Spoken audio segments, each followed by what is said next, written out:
Your family, your friend, your work is your personal world. Atmananda did not speak about that world that you see on National Geography, not on the National Geographic channel. He's not talking about that world. He's talking about your personal world. Your spouse, your child, your parent, your relative, your friend, your job, your work, your money, etc., etc., etc. That is your personal world. That is where you come up with these questions. What is the cause of my suffering? Why does my child not listen to me? I am the parent, whatever you are. I am the mother, I am the father. Why does my child not listen to me? Yeah. And then the ego can extrapolate the whole idea and go into, see, I am the mother, so I am the cause of this child. Are you the cause of the child? Yeah. It's something that you need to really introspect. There are so many people out there trying to conceive and are not able to conceive. So, was the conception of the child in your control? Do you see this? Yeah. Some of you became parents too early, did not want to be parents so early. Was the option of not conceiving in your control? So, do you see this? I am not the cause of the child. I have just assumed this. Yes. Now, with this assumption followed ownership of the child. Yeah. The Hindi word malkiyat does justice. You become the malik of the child. You become the owner of the child. Now, this child should listen to what I see. Do you see this? Yeah. That's how I am projecting a story. I have started projecting the story. That story is my personal world. Are you seeing this? Atmananda is addressing that personal world. Now, I just gave you an example of this particular person who spoke to me. Okay? You apply it to your own life. My own projections at work, probably. That is where the whole cause, effect, the whole confusion starts for the ego. Boss comes and says, all these calculations are wrong. You would have caused a loss, a big loss to the company. And what do you say? Oh, I'm sorry, I'm sorry. Why did you say sorry?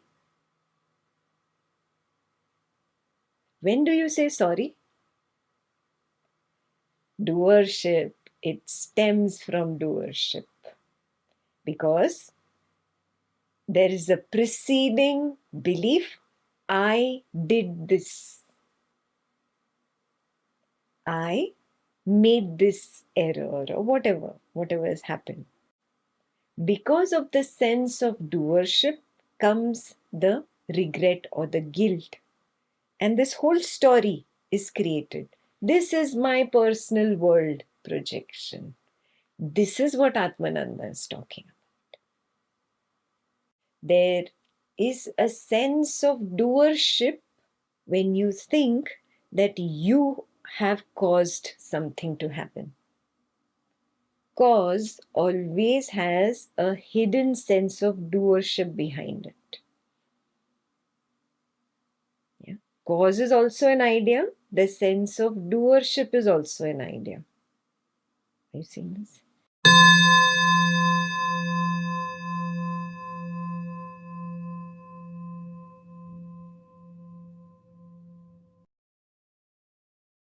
Now, when you progress on the spiritual path and you can see it from the Ajatvad angle, that I am not this person only.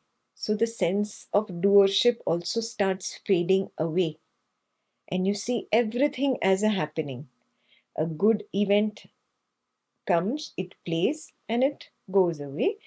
A bad event comes, it plays, and it goes away. Nothing is taken personally. Now you recognize that I am the source of all of this. So the difference between source and cause is clear. Cause has a hidden doership behind it. Source is the clarity that I am not the doer. I am simply the source. Yes. Mull over this a little bit more. I am the source, yet I am not the cause. Because I am not doing. I cannot do.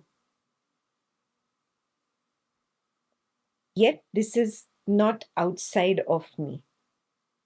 It all emerges from me, plays in me, and dissolves back into me. So I am the source, yet I am not the cause.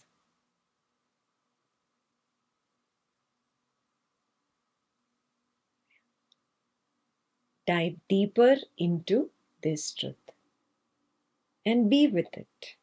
I am the source, yet I am not the cause. There is no question of a cause here. Therefore, there is no question of an effect. When both the idea of cause and effect die, they are a couple. They are born together, they die together. When the cause effect idea dies, it becomes very clear everything is just happening. It's an automatic happening. I am not doing, he is not doing, she is not doing. There is no doer. There is no cause. When there is no cause, obviously there is no effect. There is no experiencer. I am not experiencing. He is not experiencing. She is not experiencing.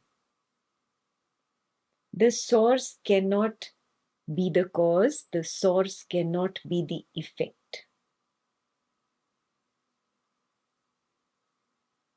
When this clarity emerges, becomes your truth, then only can you say, I have established in Satchidananda. Because Satchidananda is the source. The now is the source.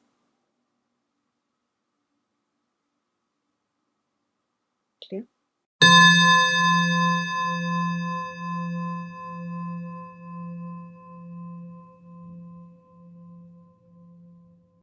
So move away from doership.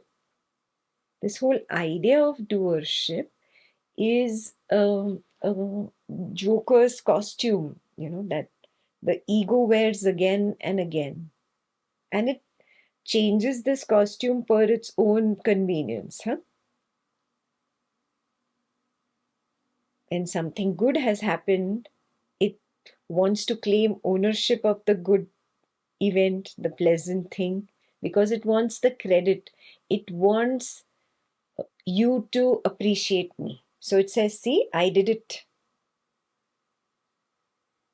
Costume of doership has been worn.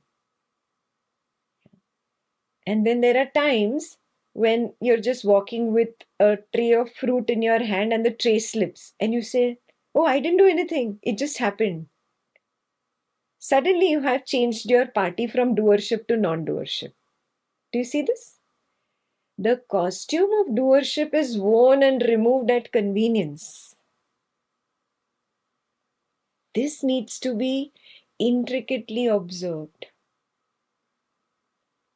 Intricately observed. The ego keeps playing games. Am I getting fooled by this? Or do I have enough courage and clarity today to see through all this? Yeah? The first courage is in seeing the truth. The second is in acknowledging. Yeah. Many people see the truth but don't have the courage to acknowledge it. Oh, I just played a farce by saying I did this. Yeah. I just played a farce. Being able to accept immediately. That is the proof that I am established in Satchidanand. For a moment, I slip to the person and I recognize my stand again. Only when I recognize my stand again can I see this, no? Otherwise, how would I even see that I played a farce?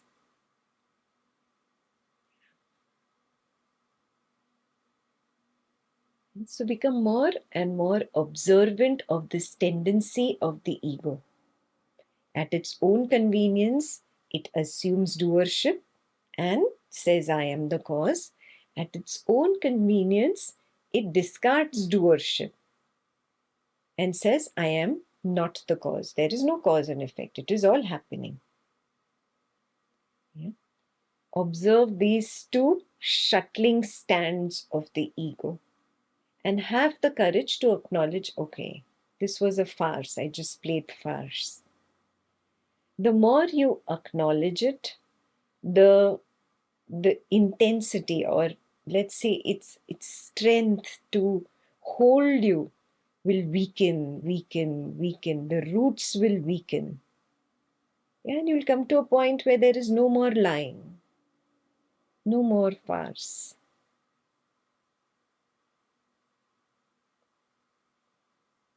Okay? So attempt to get to that point where there is no more farce. I am continuously and consistently ready to see the truth that there is no cause and no effect in what is happening. It is all the now. The waves of the now are made up of the same thing as the now. There is no two. When there is no two, there is no question of cause and effect, because cause and effect imply two. There is no two.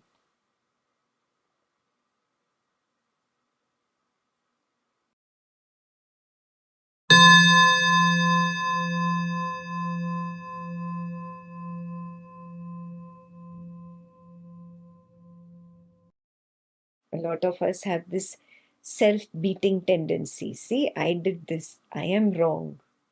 Or I didn't do this. I should have done this.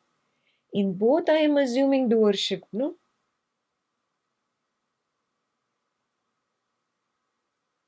Start seeing this truth. This week, just work on these personal dualities that you notice and break them down. Break them down. I have the courage to see that I am not the doer.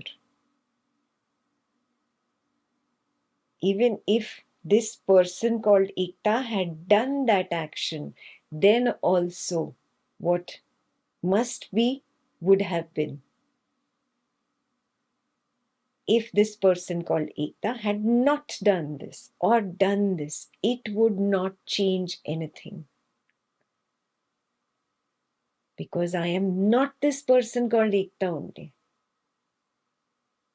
It's like jumping into the role of the hero or heroine on the screen and saying that if I was this hero, then I would have done it, or I would have not done this. Yeah, and you're creating your own story. First, only there is one story going on there, and now you're attaching another cloud of stories. You're attaching another cloud of stories. This is the personal world projection that Atmananda is talking about. Very, very clear? Yeah.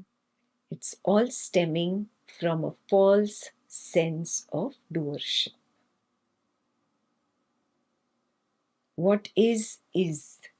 This is the story. simply being with this truth. I am the source of all this, but I am not the cause. This needs to be seen. You need to get to the other side of this understanding. I am the source of all this, yet I am not the cause. How am I the source? We did it in today's self-inquiry meditation. I am prior to the waking. I am prior to the dream. I am prior to the deep sleep.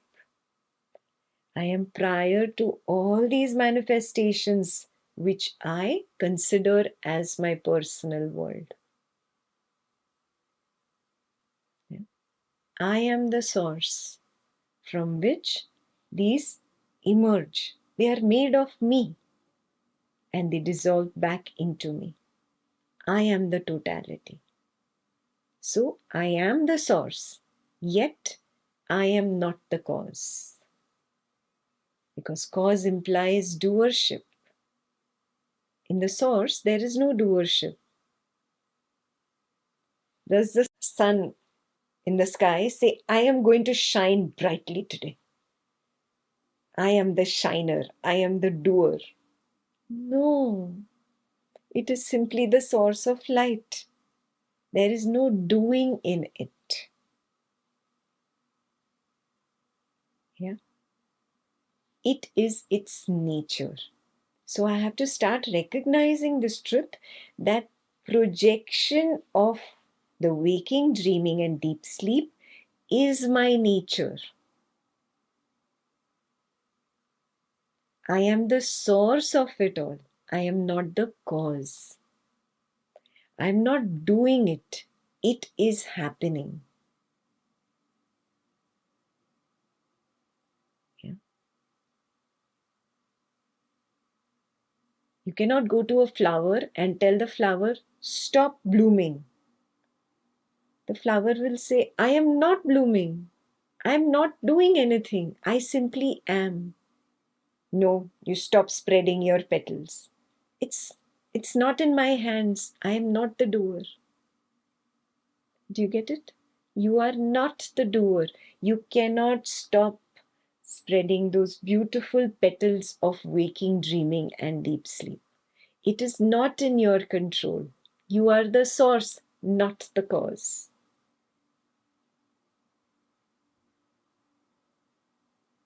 You are the sun that cannot help but shine. You are the flower that cannot help but blossom. Because that is your nature. It is not your doing. Is this very clear? Yeah. Now, I gave you very simple examples, but you apply this to small events that happen throughout the week. Wherever the idea comes up that this is the cause of that, or this is the effect of that. Yeah. Every time the ego comes up with something like this, yeah, that is the time for application of this knowledge. Can I see that I am not the cause? I am simply the source. Yeah. This is step number 1. Step number 2, you say he or she is the cause. Oh, there is no he or she. I am the source from which he or she also has been projected. Or it could be a situation, it. He, she, it has been projected out of me. It is like my ray of light, or it is my petal. I am the source of this person. Whether the person is an angel in your life or a demon in your life. Yeah? I am the source. I am not the cause. So when you see that you are not the cause, you will also drop a hidden idea that emerged in you in Drishti Srishtivada. That hidden idea was, I need to stop this bad projection. This demon No, when I'm not the cause, I cannot even switch off this particular projection. Yeah. I can only correct at the source. What is correcting at the source? Oh, recognizing it as my own ray of light, my own petal, as me only. Very, very clear.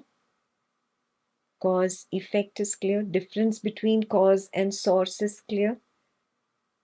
Is it clear that cause has doership hidden behind it? Source is not the doer.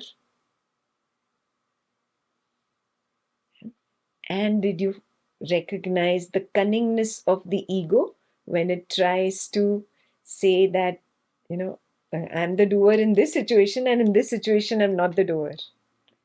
Yeah, this party changing tendency of the ego.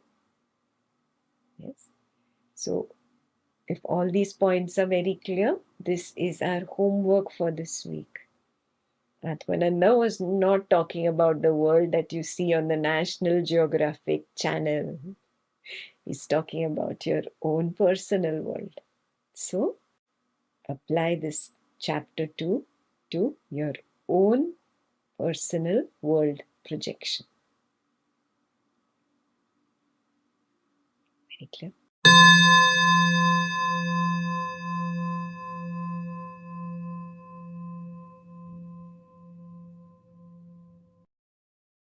Wake up and see this truth. The moment I assume to worship, I am saying I am this person, no?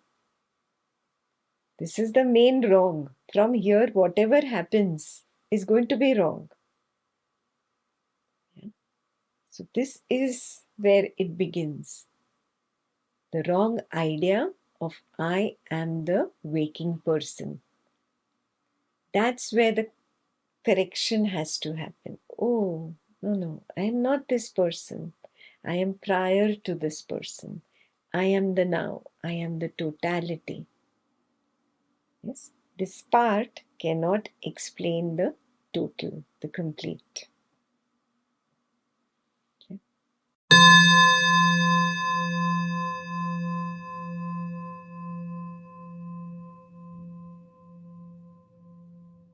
There is no attachment to the child in this now. There is only the memory of the attachment to the child in the now. There is no beloved spouse in the now. There is only the memory of the attachment to the spouse in the now. Yeah, attachment can be both ways. Love is also an attachment, hatred is also an attachment. Because the ego is cunning, it keeps changing its party, no? For the same person, it says, I love this person. For the same person, when that person is doing something different and becomes the doer, oh, I hate this person. Are you seeing this? Why have you changed party? See that only, no? Oh, hidden behind this hatred is that he or she is doing this doership idea. So, whenever I have assumed doership for this person or somebody else related to this person, I have actually assumed cause and effect. You will see that cause and effect is in moment to moment to moment to moment of the day. And whenever there is cause and effect, know that you have taken the stand as this person and held on to the memories of this person, because this person is also not continuously there. Yeah, when you started meditating and you were sitting still, you forgot the person completely. There was no person, there was no body, there was no mind, there was just the now, there was the stillness of the now, the no thingness. There was no person. And suddenly, when some idea came up of cause and effect, that's when the person came back. So, when this person itself is temporary, is an illusory idea, the memory of this person, how can it not be illusory and temporary? The memory of attachment to a beloved spouse, how can it not be illusory and temporary? Do you get it? So memory is only what is coming in the now and going, and coming in the now and going. And memory comes with that attached label. This is from the past. So past is also an idea. The attachment is also an idea. The memory is also an idea. The idea of this now being the present is also an idea. All of these are illusory ideas in the now. Whatever happens, happens in the now. I do not have proof of the past from which this memory is claiming that it brought that particular thing, event, person, whatever. I do not have any proof. All I know is the now, is the now, is the now. Do you see this? So just being with that truth again and again. This holding on to it, staying with it continuously is called being established in Satchidananda. Not slipping away with the memories of the person. Yeah? But continuously seeing that the memories of the person are coming into the now and dissolving into the now. So you're holding on to the now instead of holding on to the memory and slipping away. Do you see that? So the grasp has to change its locus, its location. Instead of grasping the memory that has come onto the now, into the now, I grasp onto the now, in which something comes and goes, comes and goes, comes and goes. Doesn't matter. I do not slip with that which is coming and going. I hold on tightly to the now.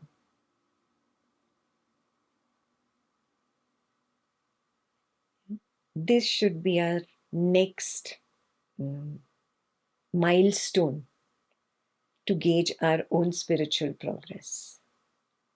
Am I able to really hold on to this now? Then every idea of he did this, she did not do this, he did not do this, why did this happen? Everything has come with a hidden idea of doership, and behind the hidden idea of doership is the hidden idea of cause. You will be able to see it right there, right there. It will disintegrate, it will break down, it will disappear into the now. The now will suck away the lies, and there will only be the truth of the now. Moment to moment to moment, you just stay with the now. You hold on to the now instead of holding on to that somethingness that comes and goes in the now.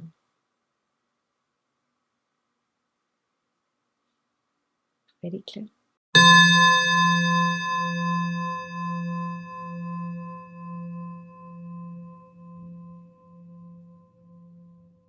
It is like what you said in the first self-exploration.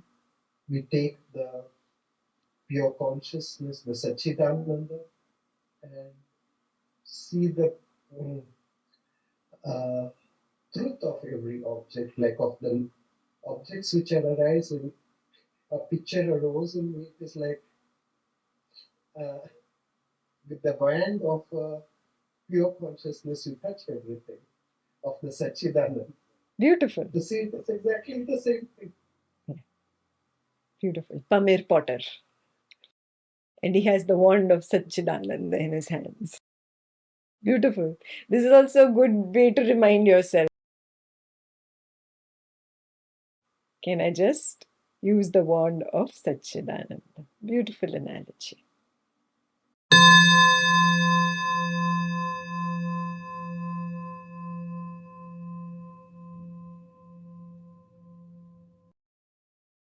When I, the consciousness, forget that I am consciousness and take the stand of the person called Ekta.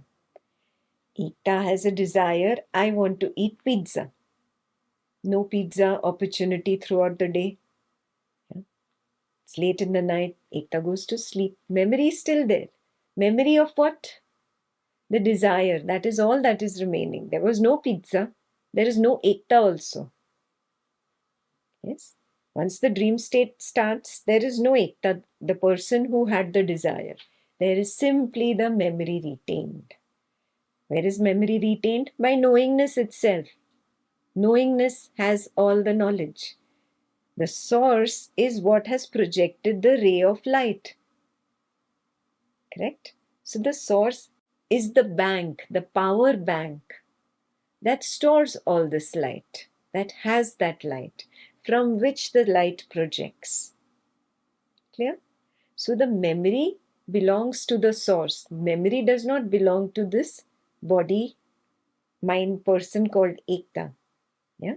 Otherwise, there would be a place on your body somewhere. Oh, this is the little drawer of memory. I have a key, I open, there all the memories are stored. Do you find something like that? There's nothing like that on the body, there's nothing like that in thought or mind. Yeah? Memory is something which is a term coined by the waking state to understand knowingness. It cannot understand knowingness in its entirety. Yeah? So there are words coined by the waking state mind to try to put knowingness into a box. And the boxes are memory or knowledge, wisdom. Yeah? These are just words. Knowingness cannot be put into words. The part cannot explain the whole. Yeah? The whole is beyond. The entirety, the totality is beyond. That totality has that wisdom, that knowledge as its own ray of light. Yeah? That is what emerges again in the dream state now. The same ray of light that was there in the waking state now, it played in the now and it dissolved. It's not in control of the source even. That same ray of light comes up, starts twinkling, shining again, dances for a while and goes away. It belongs to the source itself. Yeah? That's how you see that you are doing that in the dream, that which you desired in the waking. Yeah. When did I desire? Only when I assumed to be the person. When I'm the consciousness, do I desire? Does the nothingness of the now desire for something? All of that something, all the somethings are made of nothing. Then why will nothingness desire for nothingness? Does air desire for air? Does water desire for water? No, it's me only. Do you see what I'm saying? Yeah. Like that only, the recognition that I am nothingness, I am the now, and everything is me only, that sucks out the idea of desiring. You do not have to overcome desiring, it will get sucked out. You will only know, oh, there is no more desire arising now. Why? Because there is clarity. I am air. How can I desire air? Oh, how futile. Just like the maturity happened, that you're playing with a doll. It's not real. How immature. And then the doll dropped away. Similarly, desire will drop away at the recognition that it is me only. Clear? So, because the desire that arose is me in the waking now, the desire that arose in the dream now is also me. It's the same thing. It's all me. Yeah.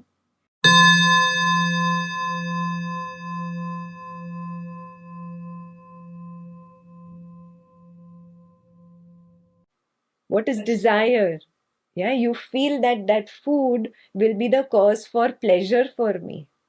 Do you see that? Every little desire has the idea of cause behind it.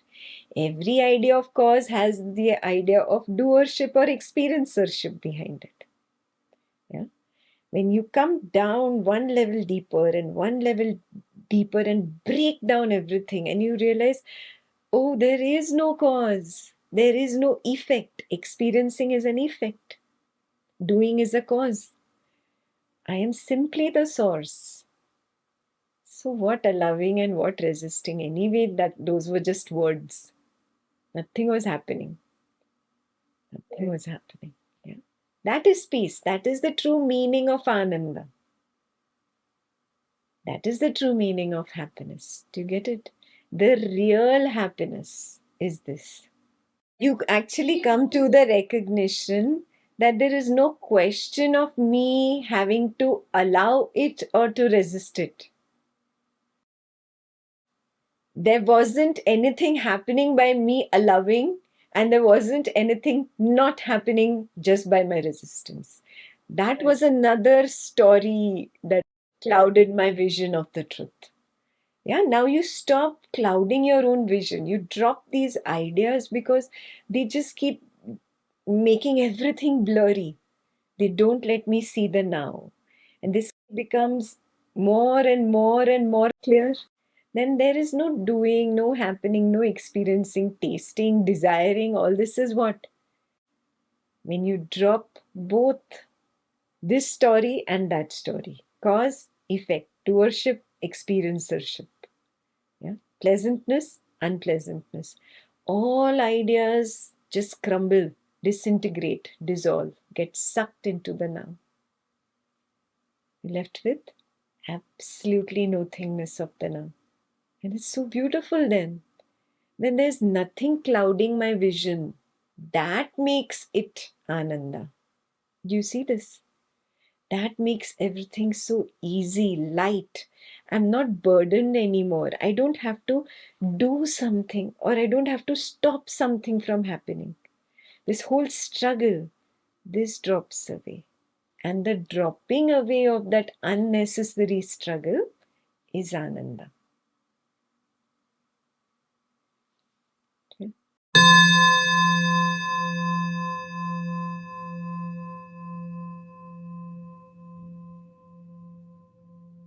So now we have to become very clear, can I apply it to everything? Every little cause effect struggle that arises this week, that is my testing ground. Yes, I have to become very clear before I go to chapter 3 that I am absolutely clear that this is Satchidananda. There is no cause, there is no effect, there is no doership, there is no experiencership. I am the source, not the cause. And now I have gathered the courage to point out that the ego was playing a farce. It became cunning just because it saw that in this situation it can take some credit. It wanted to take up doership. It wanted to say, I did it. Yeah? I have spotted the cunningness of the ego. And now I have the courage to call it out. Call a spade a spade. Okay? These are the few things that we have to work on this week.